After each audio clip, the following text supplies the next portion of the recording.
America's Middle Eastern wars have cost trillions and produced no benefit for the United States. But as candidate Trump liked to point out on the stump, they never end. On Sunday, the US carried out airstrikes against an Iraqi militia group tied to Iran. The strikes came after a US civilian contractor was killed in a rocket attack. The Iraqi government has objected. The Iranians have responded. Could this be a step toward the war with Iran that so many of Washington's foreign policy establishment are hot for? Doug Macgregor is a retired U.S. Army colonel and author of the book Margin of Victory, and he joins us now. Colonel, I'm enough of a 19th century imperialist to take Lord Palmerston's position that a great power can't have its citizens killed with impunity and expect to remain great. But what is the broader strategic objective in this current military action? Well, good evening, Mark. Palmerston was a smart man. He also said that Gladstone would end his political career in a madhouse, and he wasn't far from wrong. No, that's true. I think if Americans look at this, the first question is, what are we doing in Syria and Iraq with troops on the ground? What's the purpose to begin with? I don't think that's ever been fully explained. What we've heard routinely is that we're coming out, we're coming out, we're coming out.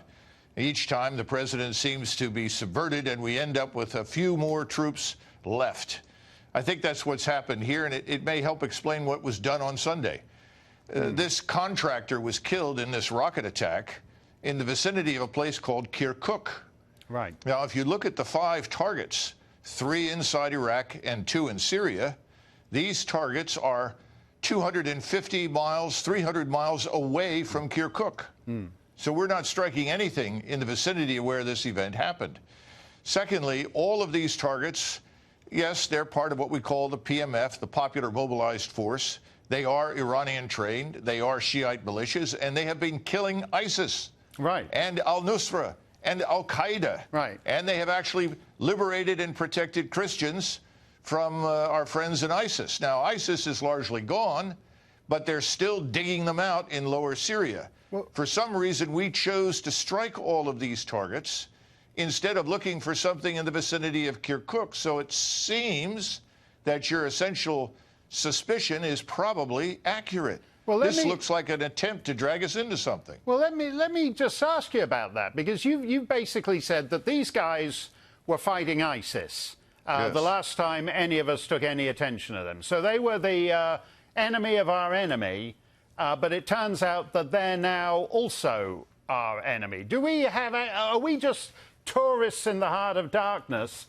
staggering around from one barely understood faction to another? Well, I think staggering around from one misunderstood faction to the next is a damn good description. I don't think we have any idea what we're doing there, and I think the president has been skillfully misinformed. I think he's being walked into another ambush, much as he was last summer, when all of a sudden he was presented with his fait accompli. They've shot down a global hawk. We have to attack Iran. Now we have attacked these Iranian-backed forces. The Iraqi government, I think, is going to try and throw us out. The parliament has already voted unanimously for us to leave. So I think the next step is for the Iraqis to say, get out. I don't think that the Iranians or the Iraqis, per se, are necessarily going to respond in the way the NEOCONS would hope. Well, President Trump has always said he's thought these wars were a complete waste of time. They've gone on now for a generation, but ineffectually. But the question is has he become the captive of the Bush-era foreign policy men who've wandered in and out of this administration? Just quickly. Well, if he's not the captive, he certainly looks like it. And he is now the only thing standing between us and another pointless war.